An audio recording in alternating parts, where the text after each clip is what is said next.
this is Earl Pike with ESP Truck Accessories. Today we're going to be installing our locking underseat storage for the 2015 to current Chevy Colorado and GMC Canyon crew cab. Let's get started. The next thing we're going to do is remove the plastic storage to reveal the frame underneath.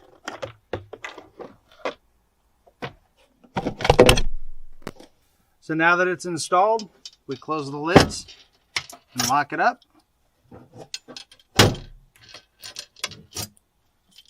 Put your seats down. And now you're ready to lock up whatever valuables you might need to have in your truck. This, as well as all of our products, are available on our website at esptruck.com. Like us on Facebook at ESP Truck Accessories and at ESP Truck on Instagram. Thanks for watching.